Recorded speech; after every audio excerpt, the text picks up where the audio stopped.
Bonjour tout le monde. Merci pasteur pour cette belle prière.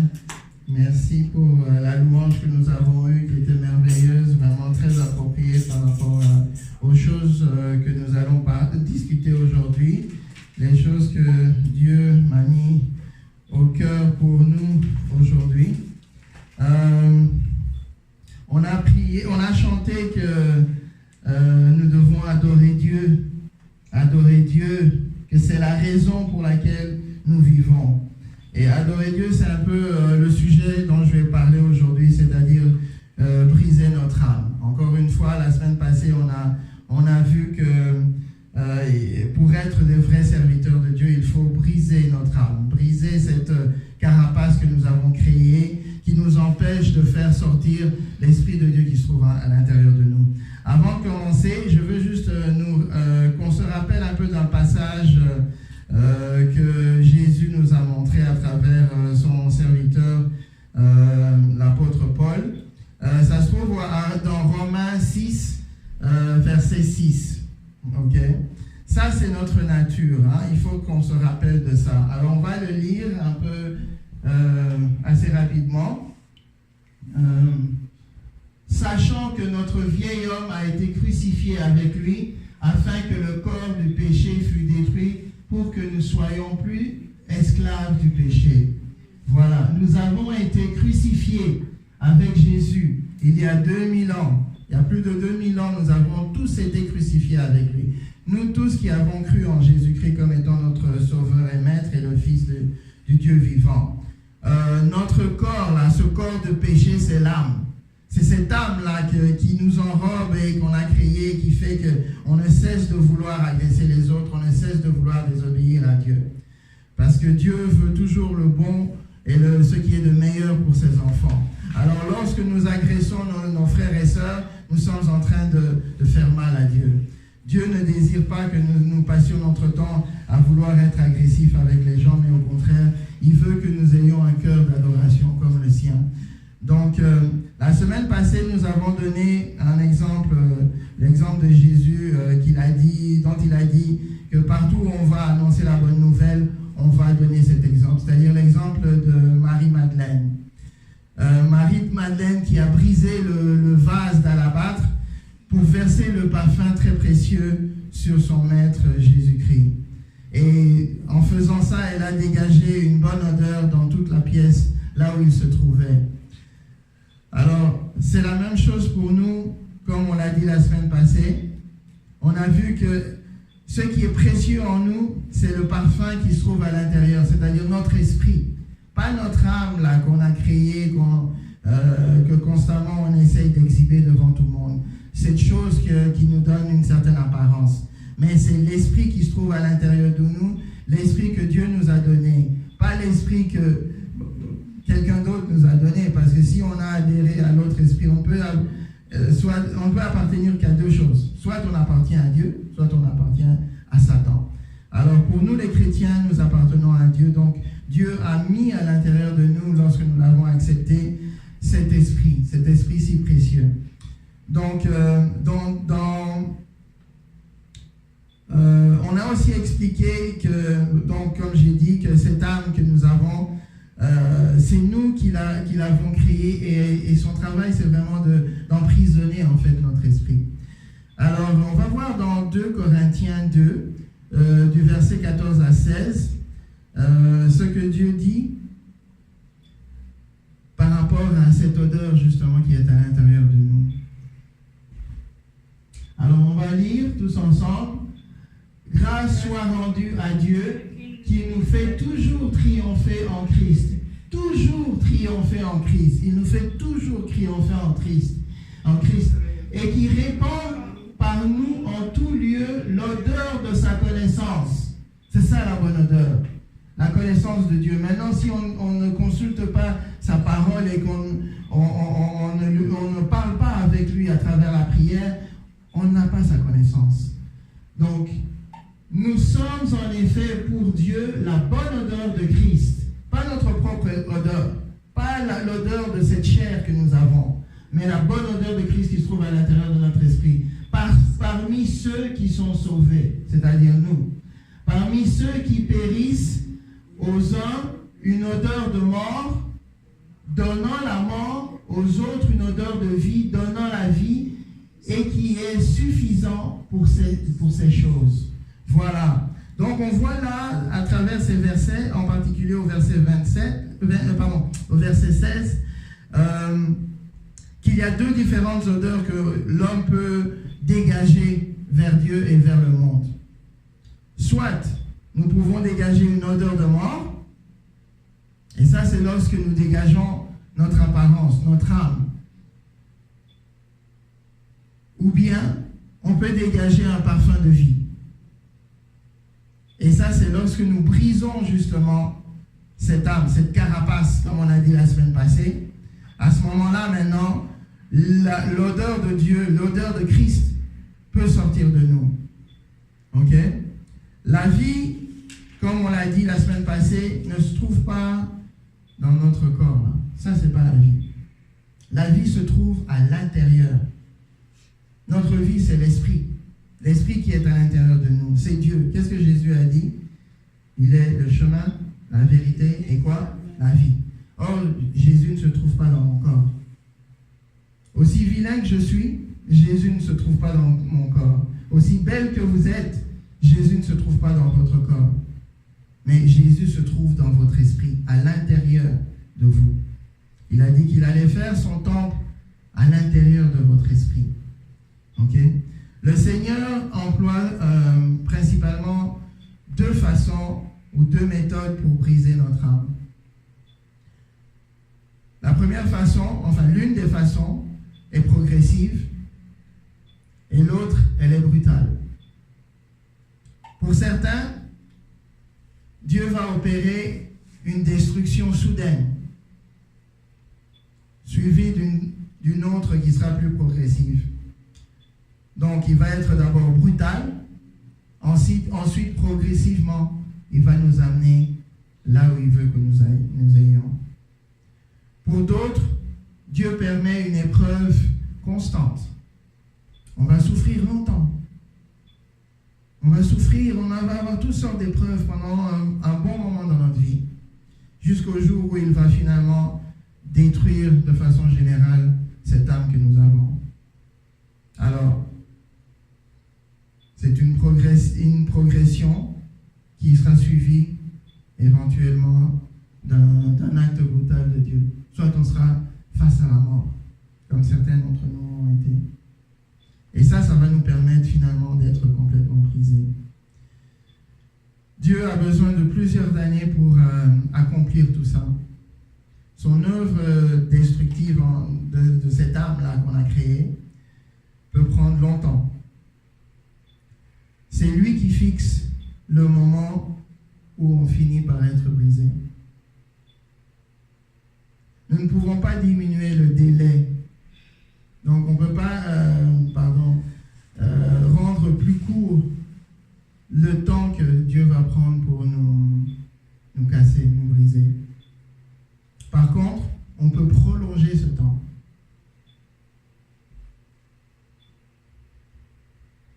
Lorsqu'on a la nuque raide,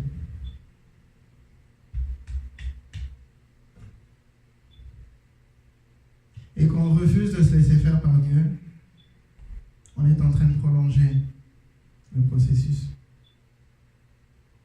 On est en train de prolonger la durée de notre destruction. Pour certains, ça prend quelques années.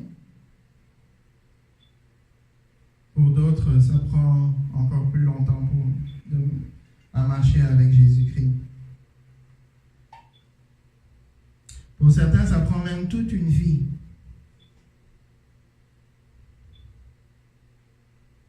Et pour certains, le travail de Dieu n'est jamais achevé. Tantôt, pasteur on a mentionné qu'il y a un homme illustre dans notre pays qui vient de mourir aujourd'hui, qui avait 93 ans. Et pasteur a fait la réflexion que j'espère qu'il a connu Dieu. Parce que si il n'a pas connu Dieu, pour lui, le travail de Dieu n'a pas été achevé. Et on sait la conséquence de ça. Donc, c'est nécessaire pour nous de nous laisser faire afin de ne pas gaspiller le temps de Dieu. Lorsqu'on gaspille le temps de Dieu en résistant à ce que Dieu veut faire, nous sommes en train de ralentir non seulement notre évolution, mais nous ralentissons également l'évolution de l'Église. Et de l'Église en général, c'est-à-dire la grande Église, toutes les Églises rassemblées. Et en plus, je vais même vous dire que nous ralentissons le retour de Jésus-Christ sur terre. Aujourd'hui, je n'ai pas vraiment le temps d'expliquer ça, mais éventuellement, je pense que si Dieu le permet, je vais pouvoir expliquer ce que je voulais dire par ça. Aujourd'hui, nous pouvons évangéliser en utilisant notre intellect, notre intelligence. Je peux remuer même vos émotions, vos sentiments aujourd'hui à travers mes émotions à moi. Mais si le message que je vous donne aujourd'hui ne sort pas de mon esprit, n'était pas sorti de mon esprit cette semaine, ce matin,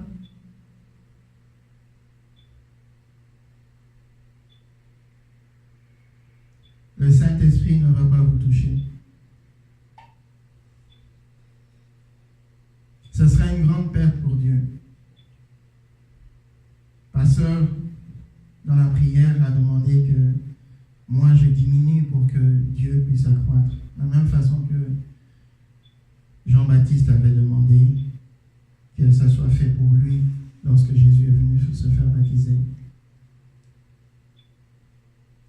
Lisons Matthieu 7, versets 21 à 23, s'il vous plaît. Ceux qui me disent « Seigneur, Seigneur » n'entreront pas tous dans le royaume des cieux, mais celui-là seul qui fait la volonté de mon Père. Seulement celui qui fait la volonté de son Père,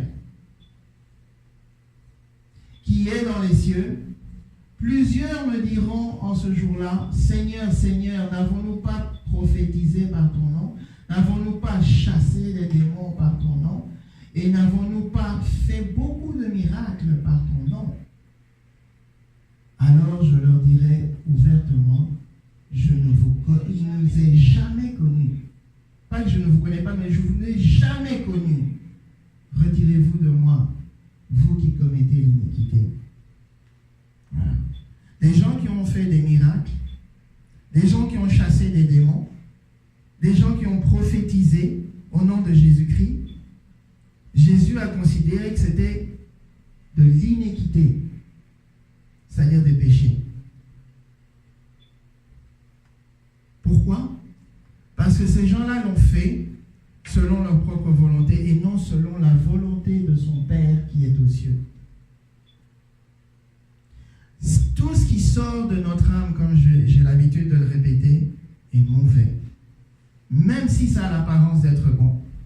Même si on a l'impression de faire du bien, que les gens nous regardent, oh, ils prophétisent, oh, ils délivrent ceux qui sont sous une emprise quelconque. Oh, il est en train de faire des miracles. Il tient des serpents sans mourir. Il touche la foule et tout le monde tombe. N'importe quel miracle qu'on voit souvent sur les réseaux sociaux et ailleurs. Si ce n'est pas Jésus-Christ qui nous a demandé de faire ça, c'est inutile et c'est mauvais. Tout doit passer à travers Jésus-Christ. Vous comprenez? C'est-à-dire que si ça sort de notre âme, parce que tous ces actes-là dont Jésus a parlé, ce sont des actes qui sont sortis de leur propre âme. Des gens qui ont lu dans la parole que Jésus nous a envoyés pour chasser les démons et prophétiser, guérir les malades et puis faire des miracles. Mais au lieu de consulter et de recevoir l'ordre divin, non, c'est d'eux-mêmes qu'ils ont décidé de le faire. C'est d'eux-mêmes qu'ils ont décidé d'aller imposer les mains. C'est d'eux-mêmes qu'ils ont décidé d'aller essayer de performer des miracles. Qu'ils soient vrais ou qu'ils soient faux. On n'oublie pas que Pharaon, là, lorsque Moïse Dieu lui a dit d'utiliser son bâton qui s'est transformé en serpent, lui-même a eu peur. Et les magiciens de Pharaon aussi ont fait la même chose. Hein? Vous comprenez ce que je dis? Ok. Gloire à Dieu.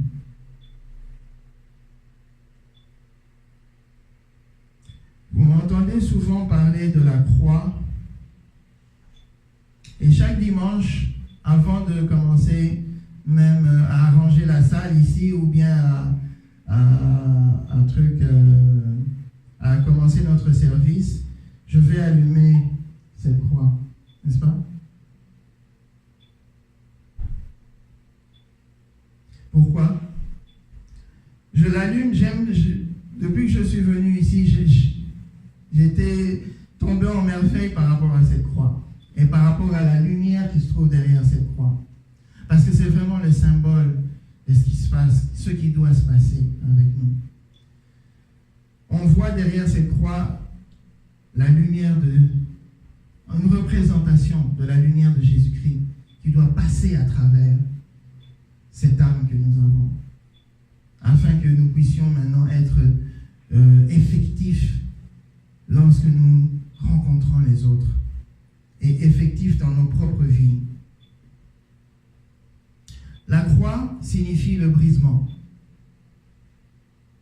La croix entraîne l'âme de tous les croyants à la mort, à leur propre mort, à la mort de leur âme, la mort de cette chose qu'ils affectionnent tellement. Elle fait éclater la coquille qui contient notre esprit, cette lumière qui se trouve derrière. La vie de Dieu qui se trouve en nous. Quand vous regardez cette croix, qu'est-ce que vous voyez? Vous voyez la lumière à travers, non? Qui passe sur les côtés. C'est exactement ça. Lorsque des fois les gens nous voient, ils peuvent voir qu'il y a un semblant de quelque chose en nous. Un semblant de Dieu en nous. Même s'ils ne sont pas croyants, qu'ils ne comprennent pas ce que c'est.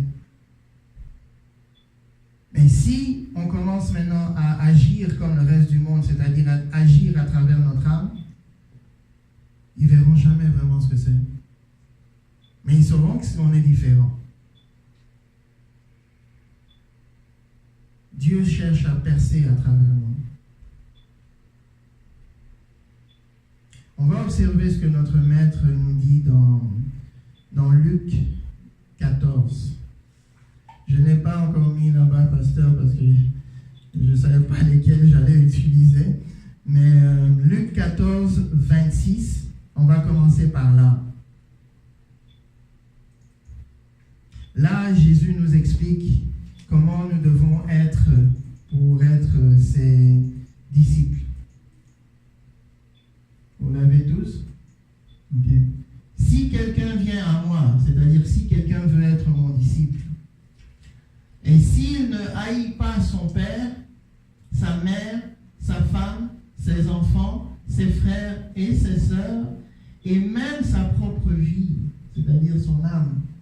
On se rappelle que la vie de la personne, c'est l'âme de la personne. Il ne peut pas être mon disciple. Amen. C'est impossible d'être le disciple de Jésus si on continue à garder chèrement cette âme, cette vie-là que nous avons. Au verset suivant, ou au verset 28, on va sauter 27. On va au verset 28 jusqu'à 32. On va voir ce que Christ nous montre.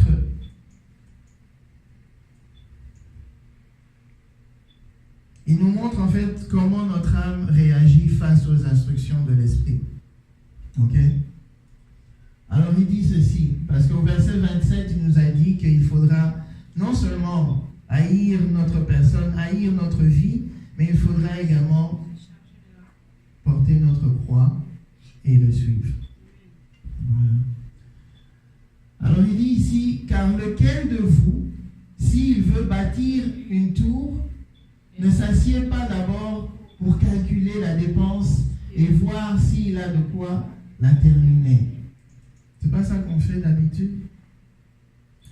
On ressent à l'intérieur de nous que l'Esprit Saint nous dit d'être gentil avec quelqu'un. Mais comme on a déjà, on ne piffe pas la face de la personne, excusez mon langage, on se dit que non. Si je fais ça là, mon frère là qui sait que l'autre m'a insulté l'autre jour va se moquer de moi. N'est-ce pas? Et du coup, on a fait plus que l'Esprit nous a dit de faire. Vous voyez un peu? Parce que l'âme là a tendance à vouloir calculer. Calculer. Qu'est-ce qu'on va recevoir en retour? Et il veut toujours gagner plus que ce qu'il va donner. Calculer. Toujours. Notre système nerveux, c'est-à-dire cette âme que nous avons, ne cherche jamais à nous rendre heureux, mais il cherche à survivre lui-même. Et il utilise l'excuse que c'est pour nous préserver. Vous comprenez? L'âme veut survivre. Parce que s'il ne survit pas, s'il meurt, donc personne ne veut mourir, l'âme ne veut pas mourir, alors il essaye de nous convaincre que nous avons besoin de lui parce que c'est lui qui nous garde en vie. C'est lui qui nous protège.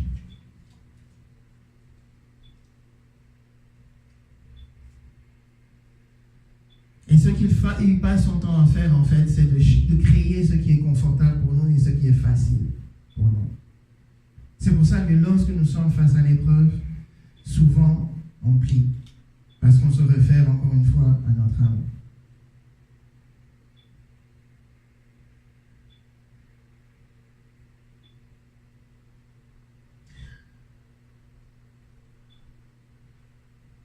Jésus nous dit que si on continue à agir de cette façon, à vivre de cette façon, nous devenons un sel qui n'a pas de saveur.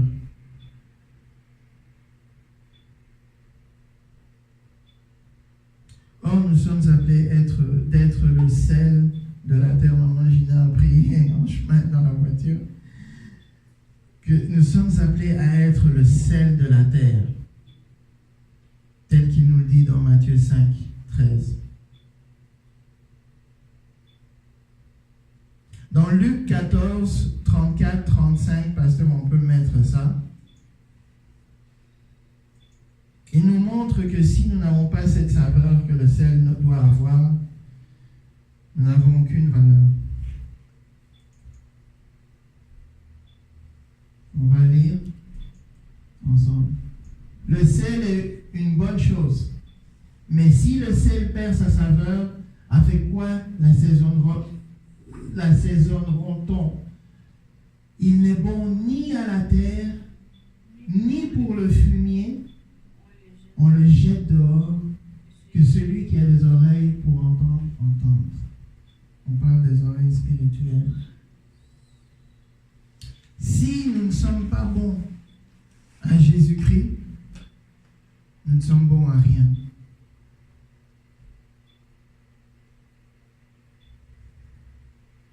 Tout serviteur de Dieu doit être disposé à souffrir.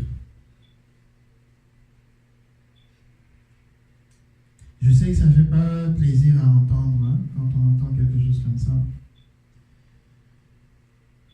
Nous lisons dans 1 Pierre 4, le premier verset. Pasteur, si vous pouvez nous le trouver. Les mots suivants. Ainsi donc, Christ ayant souffert dans la chair, c'est-à-dire dans l'âme et son corps, vous aussi, armez-vous de la même pensée. On va lire. Ainsi donc, Christ ayant souffert dans la chair, vous aussi, armez-vous de la même pensée, Car celui qui a souffert dans la chair on a fini avec le péché. Vous voyez, en souffrant comme ça, on en finit avec le péché.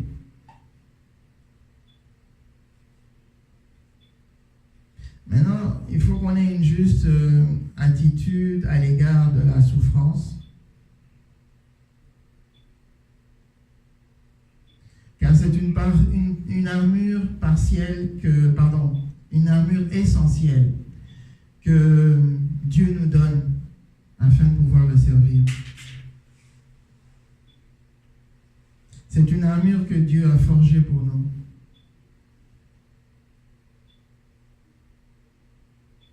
Maintenant, je ne veux pas que vous croyiez que toute forme de plaisir s'oppose au développement spirituel.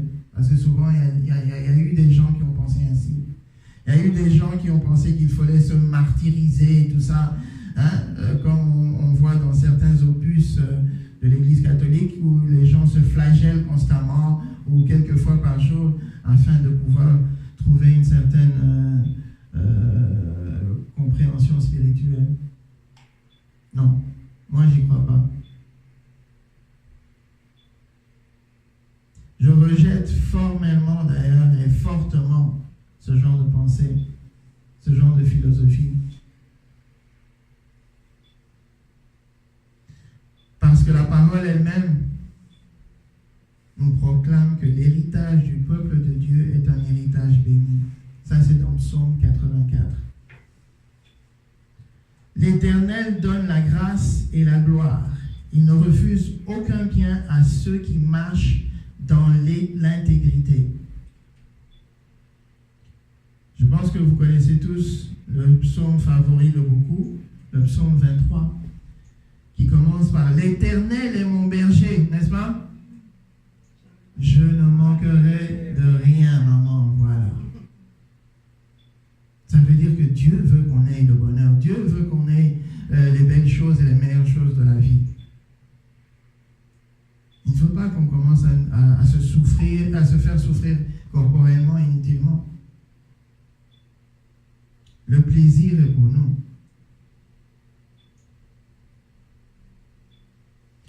Dans toute la Bible, Dieu nous montre qu'il ne cesse de prendre soin de nous avec sa tendresse. Il cherche toujours à nous délivrer de notre détresse. Cependant, Dieu n'exempte pas ses enfants de l'épreuve et du châtiment, car c'est nécessaire pour notre croissance et à maturité.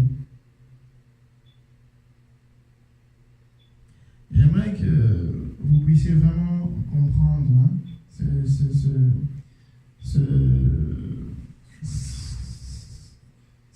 cette souffrance dont la parole nous parle. Il faut comprendre que ce n'est pas une imposition. C'est une souffrance qui doit être choisie délibérément par nous, les enfants de Dieu. Et ça doit venir d'un désir ardent d'être entièrement au service de notre Maître Jésus.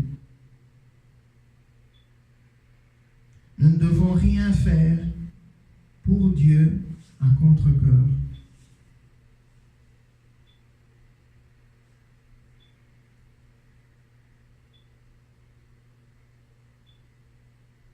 Je vais vous donner une illustration qui se trouve dans 2 Samuel, chapitre 23, du verset 14 à 17.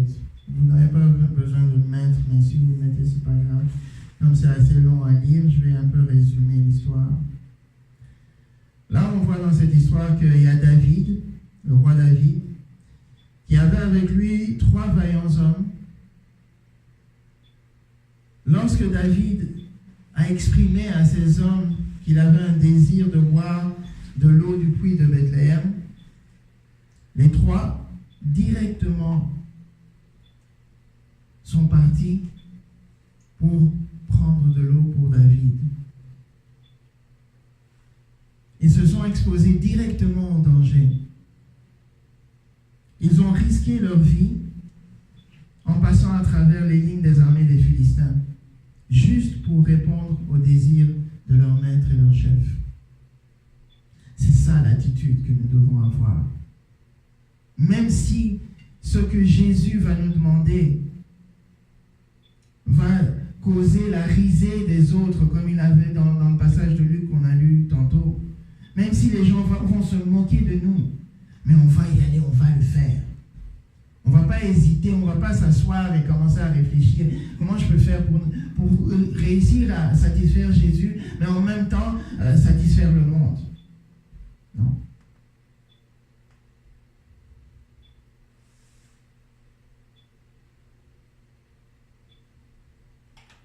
Si nous arrivions à avoir la même attitude que ces vaillants hommes-là qui étaient avec David, nous allons nous éviter beaucoup d'épreuves dans nos vies. Dieu va retirer beaucoup d'épreuves dans nos vies.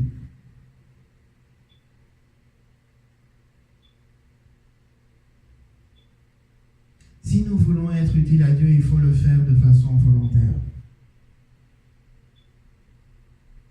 Nous devons choisir volontairement le chemin de la souffrance. Comme on l'a mentionné il y a quelques dimanches de ça, tous les apôtres qui ont marché avec Jésus-Christ ont souffert pour lui. Et tous les 13 sont morts à travers cette souffrance. Le seul qui n'est pas mort à travers la souffrance, mais qui a écrit le dernier livre de notre Bible, l'Apocalypse, sous la souffrance, qui est mort dans son lit, je pense à 83 ans, un truc comme ça, c'est Jean. Mais il a souffert, comme les autres.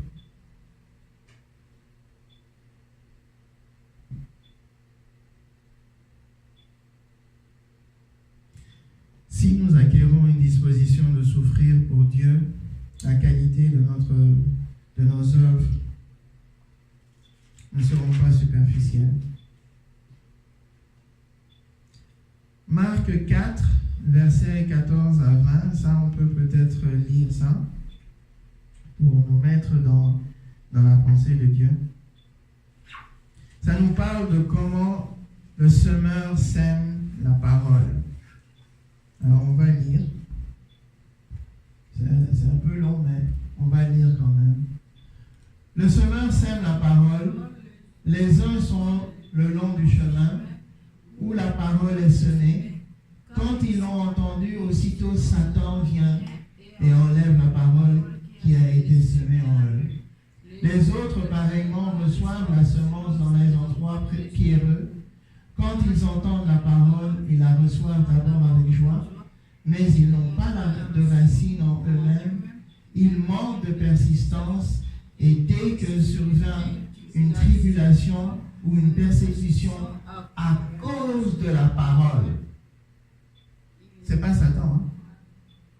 À cause de la parole, ils y trouvent une occasion de chute. D'autres reçoivent la semence parmi les épines. Ce sont ceux qui entendent la parole, mais en qui les soucis du siècle, la séduction des richesses et l'invasion des autres convoitises étouffent la parole et la rendent infructueuse. D'autres reçoivent la semence dans la bonne terre. Ce sont ceux qui entendent la parole, la reçoivent et portent du fruit au singulier. 30, 60 et 100 pour un. Amen.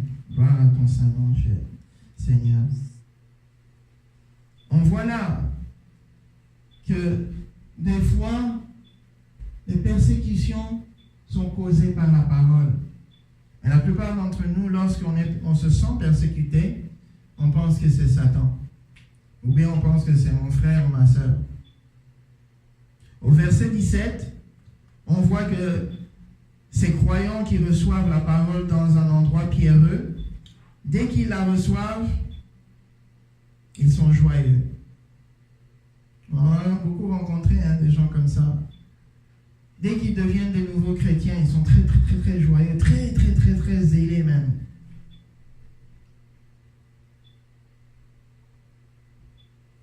Mais comme ils ne sont pas encore enracinés de Dieu, dans la connaissance de Dieu, c'est-à-dire sa parole là, qui est Jésus-Christ,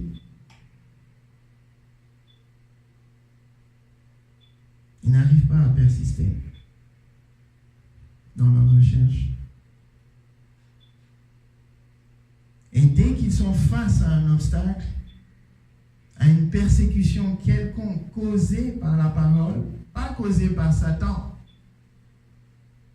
Parce qu'on a vu au début, là, on nous a dit, il y en a qui directement sont attaqués par Satan et ils sont fauchés. Alors ils chutent. C'est-à-dire, dès que leur âme commence à leur montrer que c'est difficile de faire ce que Jésus t'a dit de faire, comme ils n'ont pas la parole avec eux, comme ils ne sont pas, ils n'ont peut-être pas été assez instruits, et qu'ils ne veulent pas lire non plus la Bible, ils tombent. Ils commencent à douter maintenant de ce qu'ils ont lu. Ils commencent à douter des choses qu'on leur a enseignées. L'exemple qui suit maintenant, ceux-là,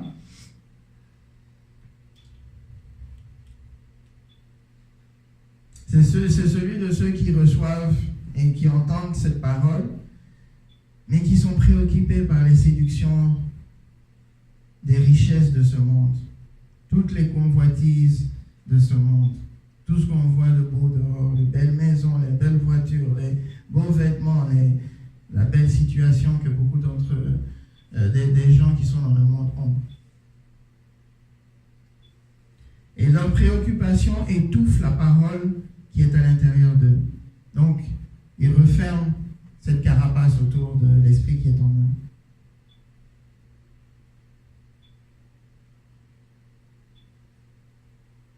Et l'esprit qui est à l'intérieur d'eux n'arrive jamais à sortir.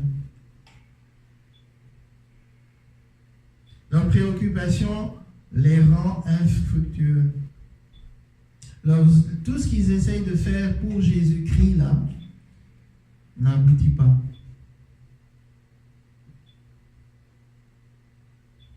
Parce que tout ce qui sort d'eux, sort de leur âme. Tel qu'on a vu dans le passage dans Matthieu 7. Et Jésus va les renier, va dire, je ne vous ai jamais connus.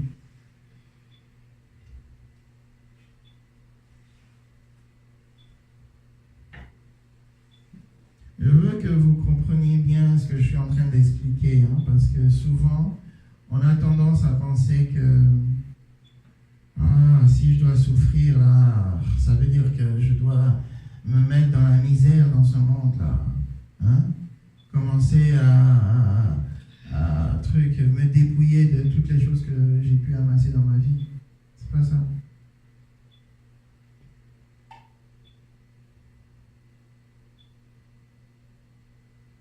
Beaucoup confondent ce que la Bible nous demande de faire, c'est-à-dire d'être dispo à souffrir, d'être disposé à souffrir.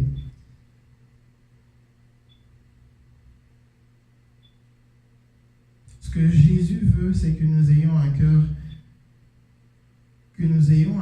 d'endurer l'affliction à cause de lui.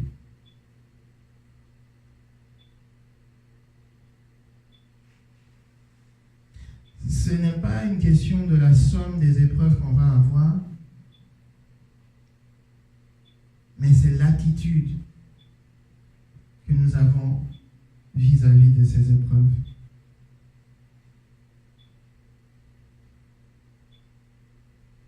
Pour certains d'entre nous, nous avons eu la chance d'être placés par Dieu dans une vie agréable. Certains d'entre nous, nous sommes même nés dans une famille riche, n'est-ce pas? Nous sommes nés avec des parents qui étaient à l'aise, qui étaient aisés, qui avaient l'argent de ce monde. Pour certains d'entre nous, nous avons obtenu ça grâce à nos propres efforts. Nous avons bien étudié, nous avons obtenu un bon travail, nous avons pu avoir des beaux vêtements, de la nourriture tous les jours, un bon endroit où vivre avec des beaux meubles et tout. Pour d'autres, nous sommes nés dans un endroit où il y avait la pauvreté autour de nous. Et pendant presque toute notre vie, peut-être même toute notre vie, nous allons vivre dans cette pauvreté.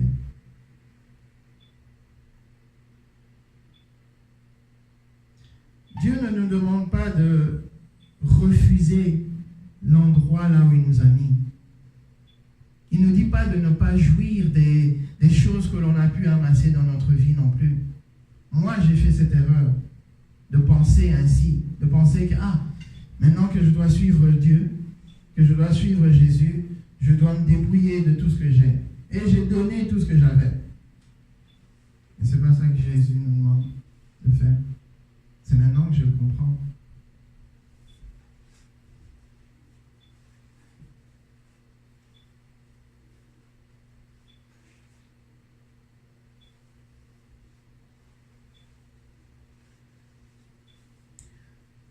Le fait de souffrir pour Christ, ce n'est pas une question d'avoir des circonstances extérieures qui sont pénibles ou faciles. Mais c'est que nos cœurs soient disposés et déterminés à souffrir pour lui. Peut-être que vous n'allez pas souffrir tous les jours, mais chaque jour, vous devez être prêt à passer à travers les épreuves. À devoir briser cette carapace, cette âme que vous avez tricotée, serrée, comme on dit les Québécois, autour de votre esprit. Pour ne pas laisser l'esprit sortir. Or, son désir à cet esprit-là, c'est d'aller atteindre ceux qui sont autour de nous. Si nous acceptons volontairement la perspective de souffrir pour la cause de notre Seigneur, l'épreuve ne pourra pas nous prendre au dépourvu. Voilà, maman a compris. L'épreuve ne va pas pouvoir nous immobiliser, parce que c'est ça qui arrive. Face à la peur, qu'est-ce qui arrive? Soit on est immobilisé, ou soit on fuit. Or, Jésus nous dit d'être comme lui, le lion de la tribu de Juda. Un lion a pour caractéristique, face au danger, de foncer vers le danger. Pas de s'immobiliser ou bien de fuir. Ça, c'est les autres animaux dans la jungle. Et le lion, lui, il fonce vers le danger. Et lorsqu'on fonce vers le danger, on se rend compte en fait qu'il n'existait même pas. Si Dieu juge bon de nous accorder du répit, parce que des fois c'est comme ça qu'il décide de faire, il est de plein droit, c'est lui qui nous a créés, c'est lui qui nous a formés. Mais nous devons toujours être prêts à affronter l'épreuve.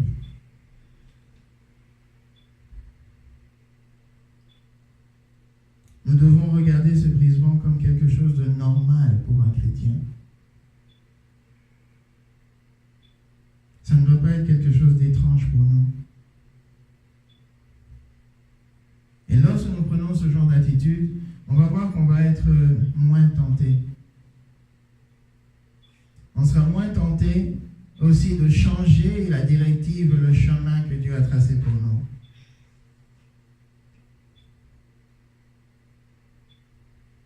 Rappelez-vous du passage que Pierre, qu'on a lu tantôt là où Pierre nous dit que de nous armer de la même pensée que Christ. On l'a lu ça tantôt. Il demande que nous nous armions de la même pensée que Christ. Ça veut dire quoi? Ça nous dit que la souffrance fait une armure pour nous. Une armure, une autre pièce, un autre équipement que Dieu nous donne, un équipement spirituel, afin de pouvoir rendre Satan impuissant.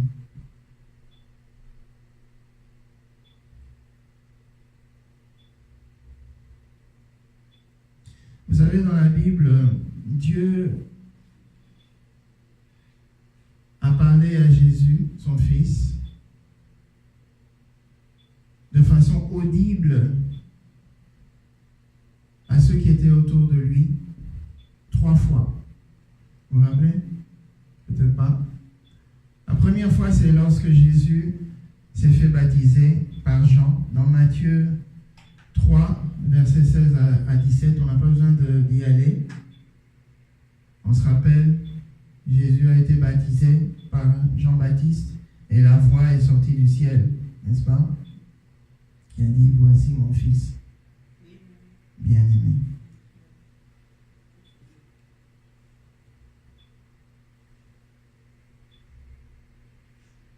Et ça, déjà, c'était pour montrer le choix que Jésus allait faire, c'est-à-dire le choix de cette croix.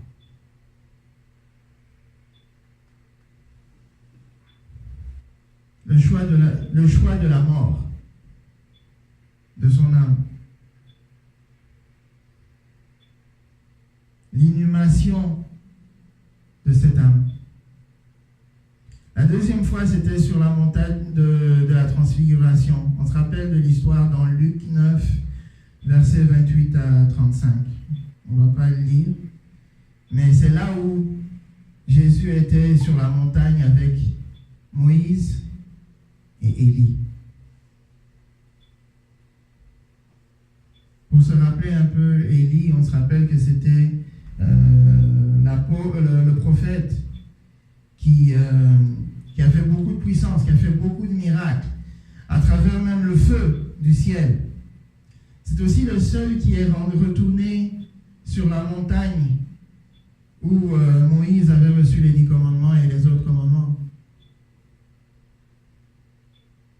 C'est aussi le prophète qui, contrairement à ce que Moïse avait fait, lorsque Dieu accusait pardon, pas accusé, mais montrait les erreurs des Hébreux, Moïse les défendait auprès de Dieu.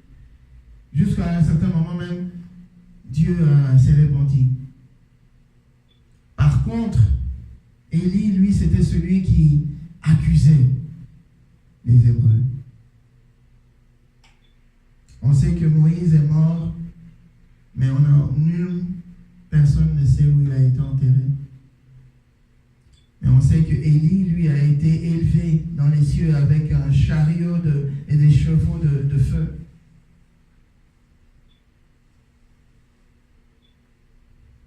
À nouveau,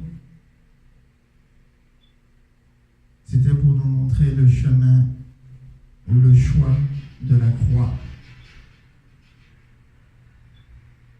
On se rappelle que Jésus, quand il est allé rentrer à Jérusalem, il n'a pas choisi le chemin glorieux que les Hébreux attendaient, c'est-à-dire un roi fort, puissant, sur un cheval blanc ou un grand. Non, il a choisi un âne. Et malgré ça, lorsqu'il est rentré, avant de rentrer même dans Jérusalem, il a pleuré. Et lorsqu'il est rentré, le peuple a mis leurs vêtements devant et derrière lui pour qu'il marche dessus. Les rameaux sont sortis et ils ont chanté « Hosanna, Hosanna au plus haut des cieux, béni soit celui qui vient au nom du Seigneur ».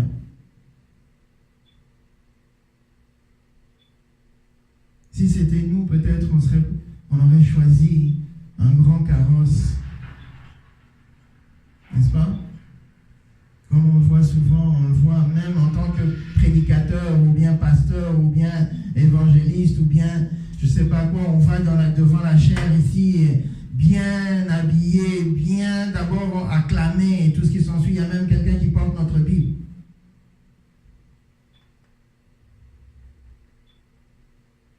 La troisième fois, c'était quand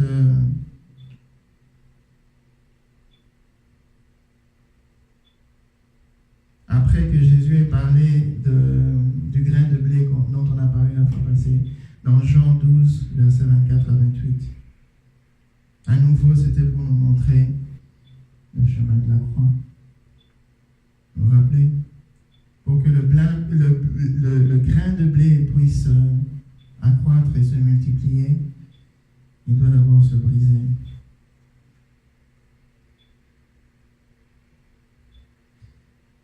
Dieu lui a parlé 3 fois de cette façon pour lui rappeler le meilleur chemin, le seul chemin qu'il doit choisir,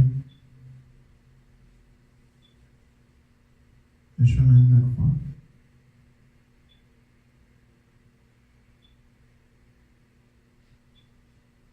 Malgré que lorsqu'il était sur cette croix, les gens disaient, mais toi qui as sauvé tant de personnes, pourquoi tu ne vas pas te sauver toi-même? Vous vous rappelez? Jésus n'a pas choisi le chemin de l'adulation, mais il a choisi le chemin du brisement. Merci Seigneur pour ce message. Je vais vous demander de prier avec moi. Mon Dieu, mon roi, pour l'avenir de notre Église, pour l'avenir de ton évangile, pour le triomphe de ton dessein et pour l'intérêt de nos propres vies, nous nous offrons à toi, Seigneur, sans condition. Nous nous abandonnons sans réserve entre tes mains. Papa Yahweh, c'est avec totale soumission et joie que nous t'offrons nos âmes, nos vies. Nous te les remettons pour te permettre d'accomplir ta volonté en nous et dans notre Église. Mon Dieu, mon roi, nous reconnaissons que c'est ta main et seulement ta main qui nous tient, pas celle des autres humains, ni celle de cette famille dans laquelle nous nous trouvons, ni celle de nos frères et sœurs en Christ, mais celle de ton Fils unique, Jésus-Christ, notre grand frère. Nous mettons à genoux, Seigneur, pour te briser, pour baiser ta main, Seigneur, pour chérir ta main, Seigneur, pour s'occuper de toi, Seigneur, et pas seulement de nous, mon Dieu, mon roi. Nous acceptons tout ce que tu as pour nous, Seigneur, avec foi, car toi, tu ne te trompes jamais, mon Dieu, mon roi. Arrache en nous cet amour de nous-mêmes qui est malsain. Cet amour que nous avons tout le temps, Seigneur, et qui nous mène vers les chemins qui sont différents des tiens, Seigneur. Que notre amour soit concentré sur toi, Seigneur. Mon Dieu, mon roi, merci pour les choses que tu es en train d'établir dans nos vies, mon Dieu. Pardonne-nous d'avoir à maintes reprises cherché à nous délivrer de ton emprise, Seigneur. Pardonne-nous pour avoir mal compris ce que tu étais en train de faire dans nos vies. Pardonne-nous d'avoir retardé le travail que tu es en train de faire en nous.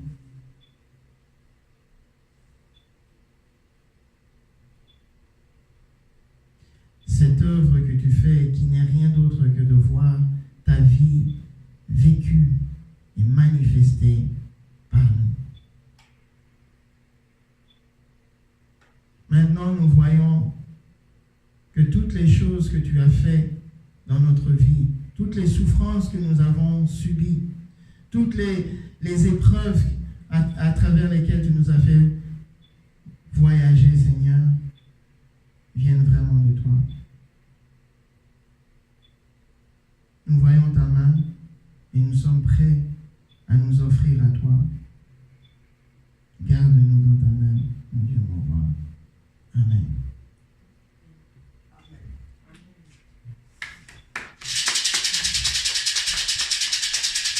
Amen.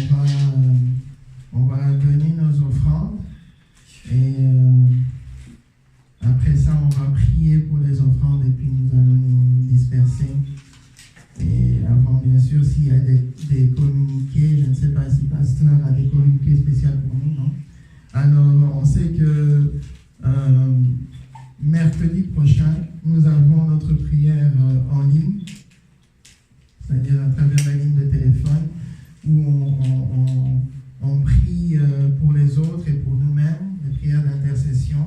Le numéro pour la ligne, j'ai oublié pour le moment, mais en tout cas, si vous vous référez à nous, c'est-à-dire vous pouvez toujours appeler l'église, le numéro c'est le 514-775-3438. On vous donnera, pour ceux qui nous regardent, on vous donnera le code et tout ce qui s'ensuit pour nous joindre dans cette prière. Vendredi également, nous avons la dernière séance de notre programme Alpha que nous avons suivi jusque-là. Vous êtes tous invités à venir participer et à venir discuter avec nous sur la parole de Dieu. Et à part ça, on continue toujours à prier. Continuez toujours à prier chez vous sans cesse, car c'est là que nous conversons avec notre Seigneur.